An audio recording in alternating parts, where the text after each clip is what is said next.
Hey guys, it's QuickyBaby and welcome back to World of Tanks. This time we've got the pleasure of watching Illikus77 playing in his Tier 8 Chinese light tank, the WZ-132. Now, we're in patch 9.6, just towards the end of it. The WZ-132 had a recent buff in patch 9.6. Its gun dispersion was dramatically buffed, both with regards to the turning of the turret, the turning of the tracks, moving of the vehicle. What does that mean? Well, that means that the aiming circle never gets quite as inaccurate. That's what a gun dispersion buff means. Also, Illikus is using the 100mm on this tank, which also received an accuracy buff, albeit a very slight one, I think by 0.01. Now, the gun's accuracy, I believe, still is 0.38, so it's not the most accurate of guns. But when you think that, for example, the M46 pattern gets 0.4 accuracy, flush, I think, yeah, exactly 0.4, it's not too bad. Also, the rate of fire on this 100mm has been buffed considerably. And that means that the WZ-132, which had a lot of competition in recent patches, the introduction of the Speerpanzer, and the introduction of quite a few other Tier 7 light tanks that were fairly brutal with regards to their guns. But this buff to the WZ-132, both with regards to its accuracy and also its raw DPM, has really put it in a good place. The WZ-132 is very fast, and it's very sneaky indeed. It's probably got the best camera rating, I think, of any of the Tier 8 light tanks, which means that it is my favorite for getting through practically all of the light tank missions which require you to do spotting or require you to not be spotted, such as the Ghost mission. One thing we just saw there is that the WZ-132 is very flammable. And by taking a premium consumable on this tank that sometimes I'm guilty of myself just to get that, you know, that extra view range, you can risk going up in a ball of fire, so to say. It would have been a very disappointing end to Illikus there if he hadn't been using a fire extinguisher. Luckily he was. And he's just putting in consistent damage. Now it's undoubtable that Illikus is a very good player. The way that he uses his third person into the sniper mode, his aim is rock solid. He has a quick look at the SU-152. The SU-152 is not approaching him. Now what's happening here is that his team are putting pressure on the cap circle, and so the enemy team need to interrupt him. And Illikus is using this to his advantage.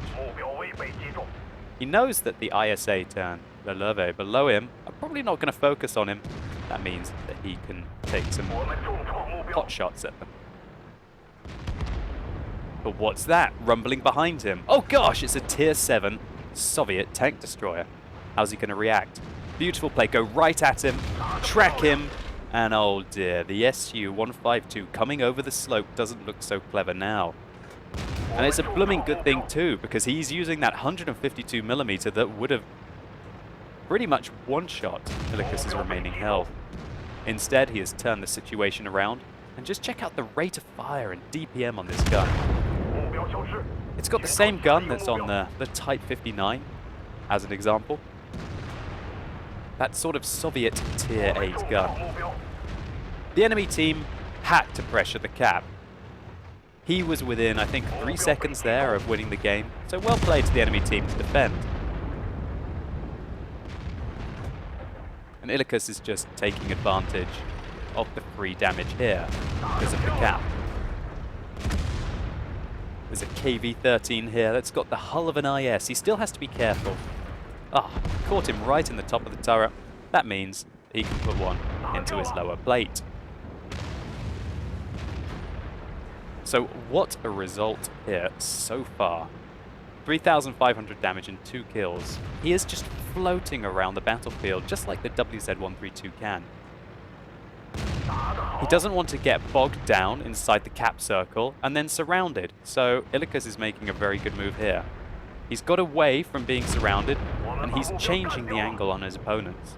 He surprises the Tiger there with the rate of fire on this gun. And now has to deal with another Löwe, a tier 8 German premium tank that puts a good shot into him. His hit points have now been reduced to 484.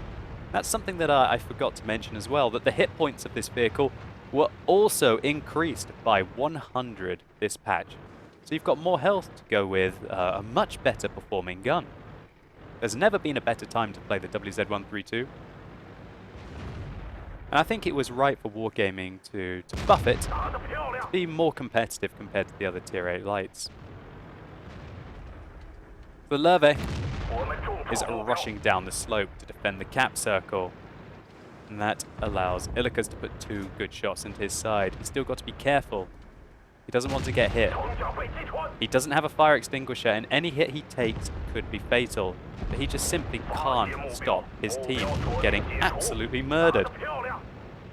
He's now up to 5,000 damage and 3 kills. But he's still against 3 opponents at the end. He's trying to bait a shot here from the T-29.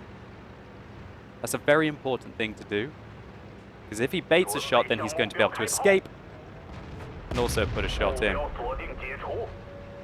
I guess he felt like he had to take the risk there of getting shot by the T-29, because the T-30 that was in the cap circle could have gone up the slope and finished him off with up to 150 millimeters, well, 155 millimeters of destruction. So Illikus wants to take the RNG out of the game, i.e. the artillery that could strike him from any position. The artillery probably knew he was coming towards him, so he was up on the ridge, expecting to see him first, but the camera rating on the WZ-132 is fantastic. Narrowly avoids the artillery shell. That would have been quite an end to the game. But the rate of fire means that he can put another one in to the artillery. Great thinking there. Because this is an encounter game mode, it takes the enemy twice as long to cap. And that means that he had time to go off and take out the artillery.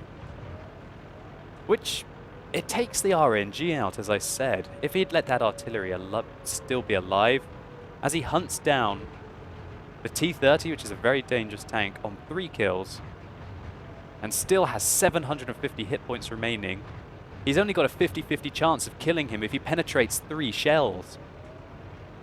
It's quite a lot. And the WZ-132, unlike the T-49, doesn't get huge alpha damage.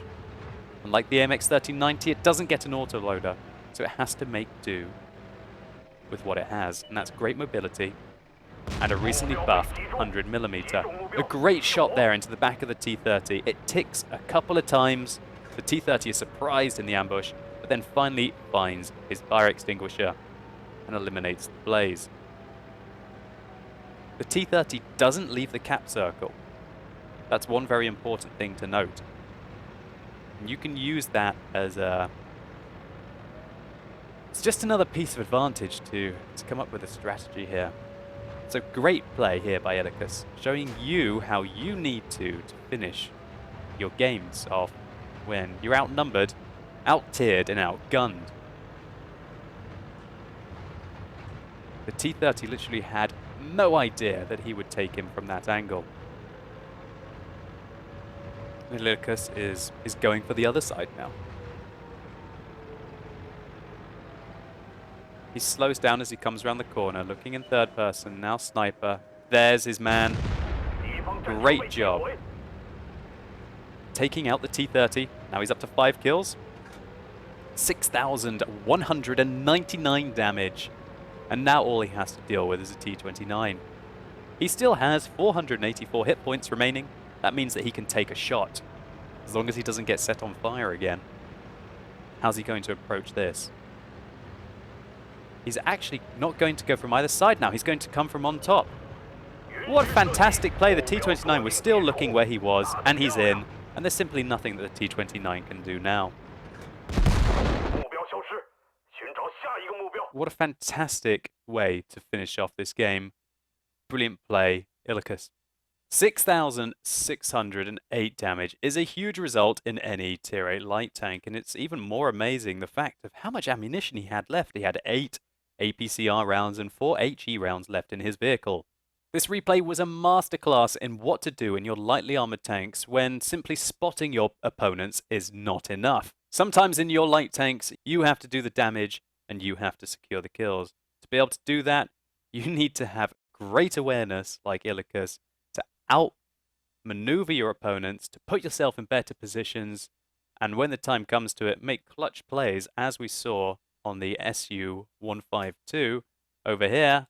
And that's why light tanks are just so exciting for me. It's the potential of what they're able to achieve in the game, and the feeling that you're an underdog. Illikus, thank you so much for sending me this replay. I thoroughly enjoyed it, and I hope all of you guys did as well. Let's just take a very quick look at the post-game stats. So what a result here for Illikus, 77. He got the Top Gun, a Defender Medal, a Confederate, and a High Caliber. 77,000 credits and 2,865 experience. He made 30,000 credits profit, even though he ran out of AP rounds and was carrying the game so hard that he had to fire his backup APCR, which is a very sensible thing to keep in the tank, as it does give it fantastic penetration when you do meet tier 10 and tier 9 opponents, which is very often, considering that tier 8 light tanks get matched up like tier 9 mediums. That's 1,910 base experience for his 6,600 damage, showing remarkable accuracy, hitting 29 out of 31 that he fired, considering the gun is not the most accurate, and it's very tempting to just fire it on the move the whole time, as you make use of the fantastic speed that the WZ-132 has. Of course, every shot that hit his tank penetrated, and bit of a devil's number here, 666 damage received. So Illikus, thank you so much for sending me this replay. It was a fantastic game, and congratulations on the huge round, and well carried. You carried that game really well. Some of the key changing points were your awareness that the enemies were going to have to defend the cap circle, and when people are focused on a cap circle, quite often they don't care about things shooting them in the side by the looks of it. That fantastic 1v1 kill under a lot of pressure against the SU-152, and the resulting situation where your whole team was clustered in the cap circle with the enemies pouring in from every flank.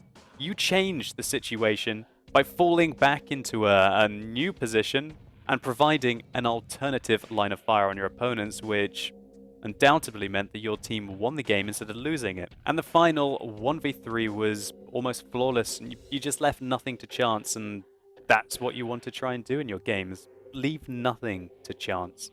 And so I'll be giving this replay a firm thumbs up. And hopefully you guys enjoyed this video. If you did, please consider giving it a like down below. It really helps the channel out. And if this replay has sparked your interest in the Chinese light tanks, then click up here and you can go through to a monster of a round by Techie in the WZ-131, the baby brother of the WZ-132 that you saw in this replay. And let me know in the comments down below what you think about the WZ-132 in light of the recent buffs. Do you think it is more competitive now against the Speerpanzer, the T-49, the AMX 1390? Or do you still see it as being one of the weakest Tier 8 light tanks? And as always guys, thank you so much for watching. You've been epic, and hopefully I'll see you soon.